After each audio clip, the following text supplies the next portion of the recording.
Hi there viewers, and welcome to Get Well Stay Well on Revelation TV. I'm Cyrus and this is Felicity. Hi there, Si. Here we go again with some questions this time, yes? Yes, let's go for it, Felicity. The first one is, hi Felicity, thank you for your ministry. I've felt depressed since a child and could never pin it on any event. How can I resolve this? And this is relating to the subject that we've been discussing about depression. Right, the depression, and Dr. Bergen was talking about nutrition, wasn't he? Talking about niacin, how it's good to have the vitamin B, which helps. So I don't know why this person is depressed, but they obviously had some trauma, which would be an exogenous depression, or it's something just inbuilt in them, that they've got a hormone imbalance, and a lot of people can have that. So again, the immune system needs to be built up. We need to have the fresh fruit, the vegetables. We need to detox with the colonics, because heavy metals and the pollutants and the excitotoxins that we've consumed all help to unbalance this wonderful system that we have in our body that keeps our serotonin levels correct, keeps our tryptophan levels correct, and our hormone balance. So when we're out of balance, of course, people do feel pretty miserable. And so I'm hoping that this person, how old are they? Do we know how old this person is? It doesn't actually specify, please. Okay. Let's hope that they will get onto the Get Well, Stay Well program, which does lift the spirits, and that they will gradually come out of the problem. You know, the vitamin B supplements are really important, and Philip Day has done a really good book called The Mind Game, and Philip Day and I also share a shop online, and the niacin is really, really good. It's vitamin B3, and that's a really good thing to take. And Dr. Andrew Saul, who's a wonderful orthomolecular doctor as well, and specializes in depression and anxiety and all those associated things, he has got people well from bipolar, from all kinds of schizophrenia, with just building the body up with the vitamins B. So if you have a B complex with every meal, and you can also add the niacin in, and I would certainly start to do that, particularly for this viewer who is feeling so low. And you will notice that you know, these are not chemicals, these are natural vitamins that you're going to take. And also the patches that I've been talking about are really, really good for balancing the hormones. So that's based on the traditional Chinese medicine. No needles involved, no drugs involved, but it's just getting the body really to rebalance its own hormones. How do the patches work, and how often do you need to put them on? The patches are really interesting, and I only discovered about them when I went to San Diego.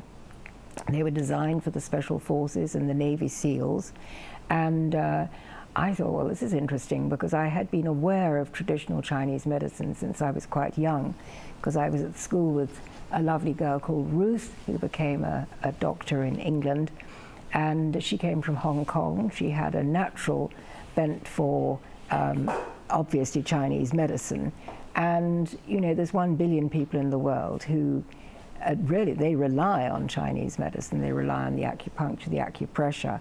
Now, I don't like piercing the skin with needles, as we just talked about. So the acupressure is very interesting, and also working on these, you know, God has designed us infinitely intelligently with meridians that work through the body. So if you press on certain points on the body, will open up lungs or help with other organs in the body. The work on the feet, you work on the hands, and that can help the heart, the lungs, the liver, all kinds of things. I'm really, really interested in that. So that's another non-toxic way of actually healing. It's really exciting. I have another question for you, Felicity. I have been in and out of mental institutions for many years with depression. How can nutrition help me? Well, nutrition can help enormously.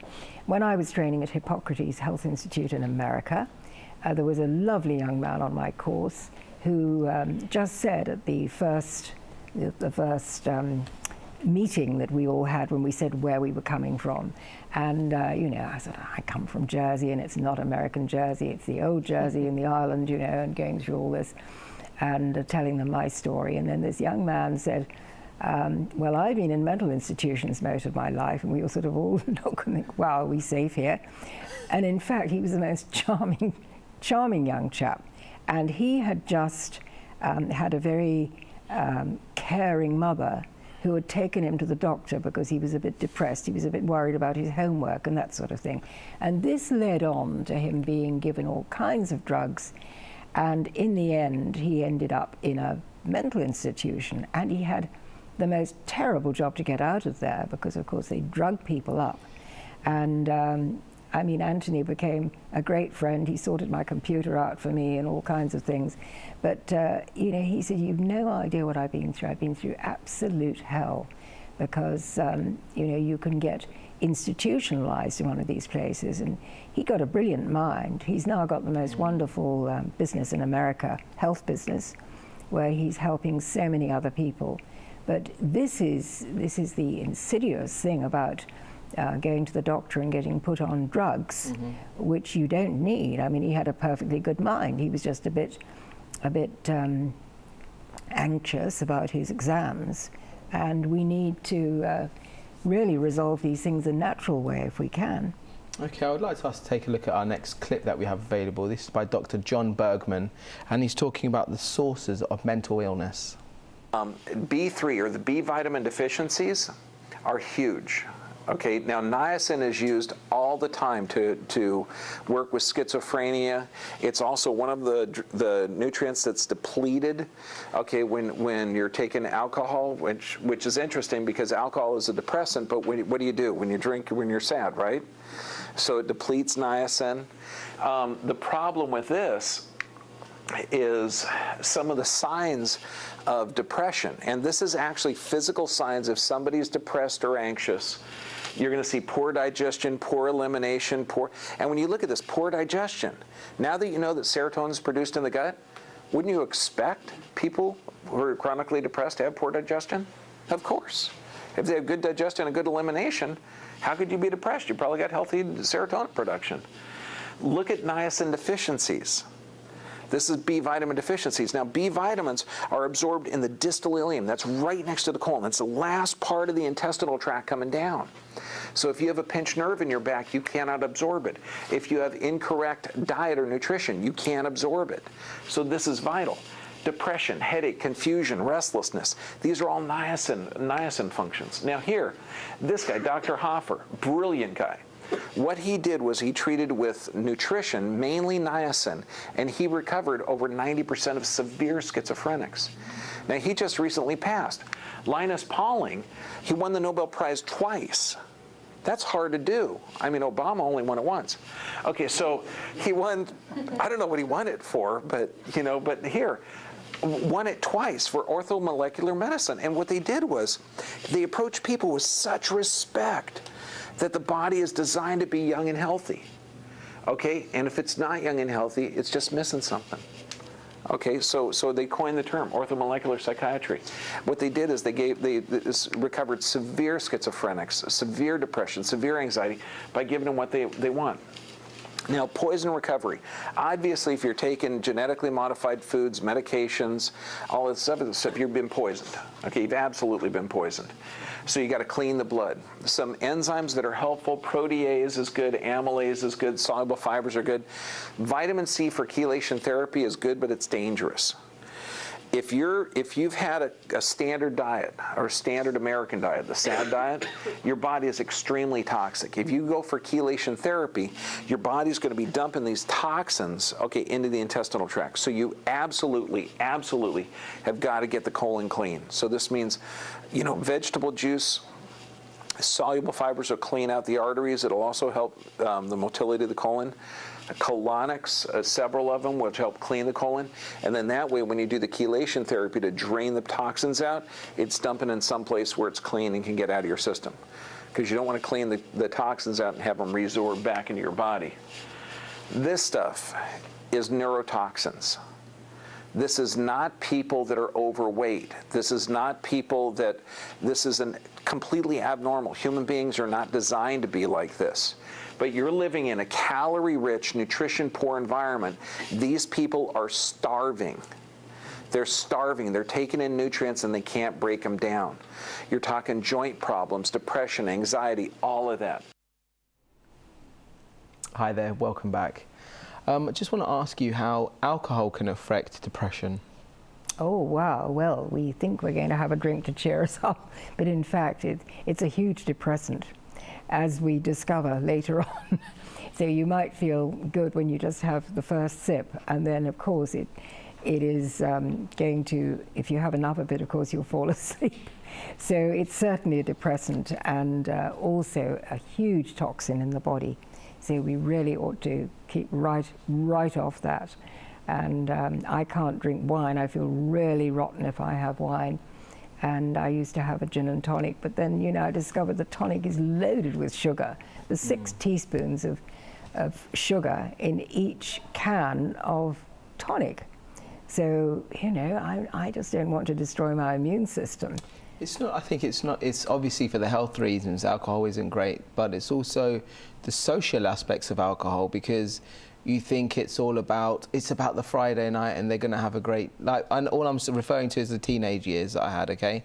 It's a Friday night, you're going to have a great time, you're going to go out, have a few drinks, and that's what you lived your whole week on for a Friday night, for example. But when you think about it, it kind of makes your personality very closed, because you're only looking forward to that 2 or 3 hours that you go out on a Friday night, that you have a lot of fun. But what happens to your personality before? That you're not having alcohol, you become very shy. And I'll say from my own experience, I went to university and I had a few drinks and things like that. And then after I met my wife, I decided that was it with the alcohol. I don't need it anymore. And I gave it up. And I feel my personality has grown since. I've become more confident in myself, and so when I go out, I can go out with anyone, and I'm as much fun as anyone else. Right. Whereas it's like you say as well, when you have alcohol, that can really cause you depression, because at the beginning stage of alcohol, it's all great, you're having fun, you're laughing and joking, but then after a certain limit, you can kind of go downhill. So you don't drink at all, Simon? I don't drink at all. Oh, good for you. Don't drink I didn't at all. realise that. Since I was married, so it's now 7 years. Well, how sensible you are, because I don't either, and I like to know when I'm having fun. Mm-hmm. That's really important, and I like to be in control. Because there is that line, isn't there, when people go out and they have a few drinks, they are fun at the beginning, but towards the end of the night, they're just not fun. They're just... Do they realise what they're doing? I think that funny moment, you know, when people are leaning on the bar and they go like that. It's the Del Boy moment in Only Fools and Horses. And the coordination goes, you know, and it's just sad to see.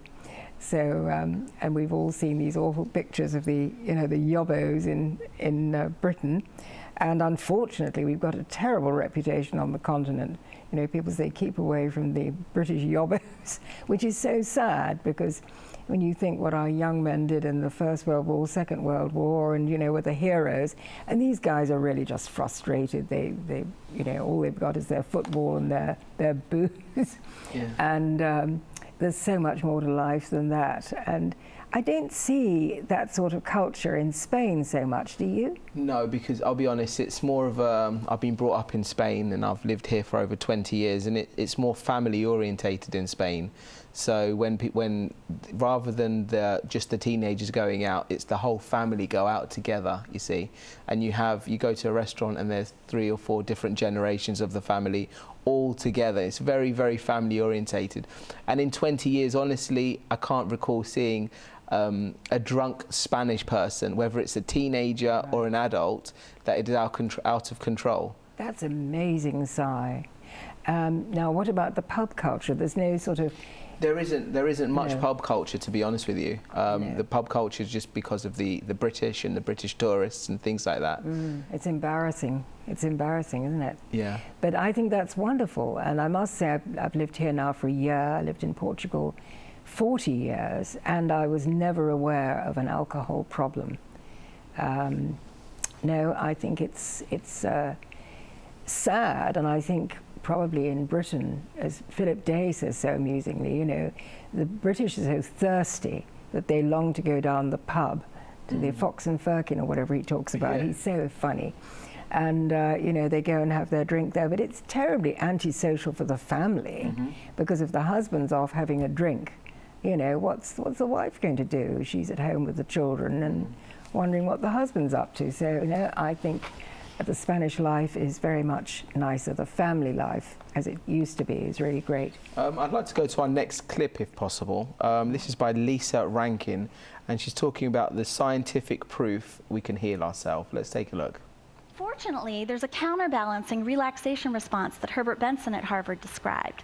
And when this comes about, the stress response turns off, the parasympathetic nervous system turns on, and healing hormones like oxytocin, dopamine, nitric oxide, endorphins fill the body and bathe every cell in the body. What I found the most amazing about this is that those natural self-repair mechanisms that we all have, they only flip on when the nervous system is relaxed. So when you're having stress responses, that all those natural self-repair mechanisms get flipped off. The body's too busy trying to fight or flee in order to heal itself. So when you think about this, you have to start to wonder, like, how can I possibly start to change the balance in my own body? So one study showed that on average, we have more than 50 stress responses per day. And if you're lonely or depressed or pessimistic or unhappy at work or in a miserable relationship, that number is going to be more than twice as many. Now, the relaxation response is what researchers think explains the placebo effect. So when you're going to get supposedly maybe a new wonder drug, you don't know whether you're getting the placebo or not, it triggers that relaxation response. That combination of the mind's positive belief and the nurturing care of a healthcare provider relaxes the nervous system. And then all those natural self-repair mechanisms can come into play. Fortunately, though, you don't have to be in a clinical trial to turn on your relaxation responses. There are lots of simple, pleasurable activities that turn on the relaxation responses, and these have been proven in the medical literature. So you can meditate. You can express yourself creatively. You can get a massage, do yoga or Tai Chi. You can go out with your friends. You can do work that you love. You can have sex. You can laugh. You can exercise. You can play with animals. So I ask you to consider the whole health cairn in your own life. Which stones in your whole health cairn might be out of balance? Each of these stones can be a factor for creating stress responses or relaxation responses. How might you turn on more relaxation responses in your body? And most importantly, what does your body need in order to heal? What prescription do you need to write for yourself? And are you going to be brave enough to take action on the truth of what your inner pilot light already knows? I believe our system, our healthcare system, is badly broken, and it's largely because we've lost respect for the body's ability to heal itself. The medical establishment has gotten arrogant. We've come to think that with all of our modern technology and all that we've learned in the past century, that we've mastered nature, and we find it repelling to think that maybe nature could be better than we are sometimes. And yet, spontaneous remissions from incurable diseases are proof that sometimes nature's just better than we are.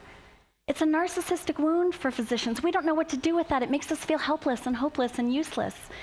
But fortunately, we're needed. The physician and all the other healthcare providers are absolutely essential to this process. We need to embrace this. And patients need to change their outlooks on this as well. It's not just doctors. We need patients to stop thinking that your body is not your business, taking your power and handing it over to other healthcare providers. Your body is your business, and your mind has tremendous power to communicate with your body such that your body can heal itself. Hi there, welcome back. Just go through some of the questions, just how your body can heal itself and the importance of having a positive mind at the same time, because I've got a question here. It says, I've been diagnosed with depression. I'm really depressed. Will this go away? Now, this kind of question, what sort of effect would it be on this person by having the doctor tell them you are depressed? Would that put them more into depression? Well, I think they know they're depressed as a start. some people get comforted by the fact that they've been to the doctor and they've told him, and he said, yeah, this is what's going on. But it doesn't really stop the pain. So what we have, instead of just being put on chemical drugs, which will have side effects, they all have side effects, I think it's so much better to try and do it naturally if you can, get some help from a Christian counselor, and get on the Get Well, Stay Well program, get out, take some, if you can possibly get yourself out do a class of some kind, or take a Spanish lesson, come on a Spanish holiday, do something that's different, because what you're doing is just getting you deeper and deeper in this rut. So you need to get that little bit of energy to actually change things. It's just like you said, change things, and even something as simple as going for a walk around your block for 5 minutes and just breathing that fresh air, that can also make such a difference. You don't necessarily need, maybe people can't afford to go on holiday, but just the simple and basic things like walking, that absolutely. can be so effective. And find someone to chat to. You really need to be able to have a buddy to share things with. A prayer partner, of course, if you're a Christian, is a wonderful thing. I've got the most marvelous prayer partners around the world, and you can ring them up and have a chat, and it's just the most wonderful release. And I spoke to a friend the other day. She's lost her husband, I lost my husband, and we were able, she's going to come out and stay with me. She's been quite ill, but she's now better, and this kind of thing really lifts the spirit so much. She said it's so great to to hear your voice again. Just as you're saying about you losing your husband, I've actually got an email here saying, Felicity, I've just lost my husband of 49 years, and after a 3-year battle with cancer, I feel so down and don't want to go on chemical medication. What do you suggest? Well, she will be exhausted, of course. She's looked after him for 3 years, and losing a partner who you've had for so many years, like my mother and father were married 59 years, it's really like losing half your body. It's unbelievable. So what she needs to do again is turn to family. If she can get family around her, perhaps they can let her go and stay for a little bit and just have a change of scenery. You do need a change of scenery, I think. And also a good Christian church, of course. If you've got a nice church community near you, that will be a tremendous help as well. But basically, you need a change. So just to summarise, we're coming towards the end of today's programme. Just to summarise today's and the nutrition, just summarise to our viewers how important it is to be eating the right foods. Well, it's really important, and when we concentrate on the living foods which feed the cells in the body, including our brain cells, of course, we do completely change our outlook on life. And so if you can get on the juices, if you can do the colonics, because it's really important to get rid of these heavy metal toxins that have affected the brain as well as the rest of the cells, really we need to detox mentally, physically, and spiritually. And when we do, we get well and we stay well. And what about the importance of surrounding yourself with the right kind of people, with positive people as well?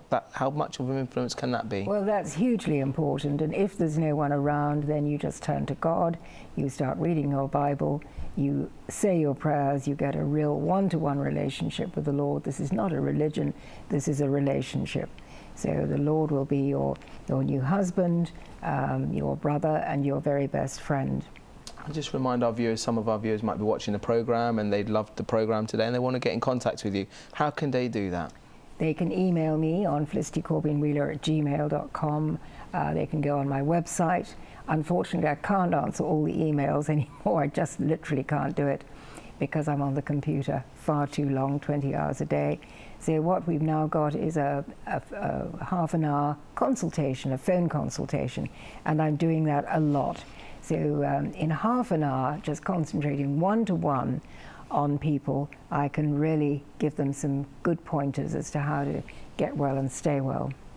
So Felicity, we're coming towards the end of today's programme, so thank you so much indeed for joining us.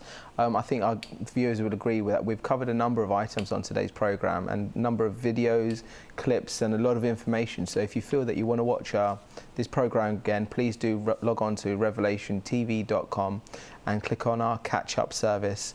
Revelation TV, we also have a YouTube page. It's youtube.com/RTV Europe. So what we've discussed is how important the nutrients and what we're eating is so important of how we feel, our mental state, our physical state and emotional state. So please take care, God bless, and see you soon.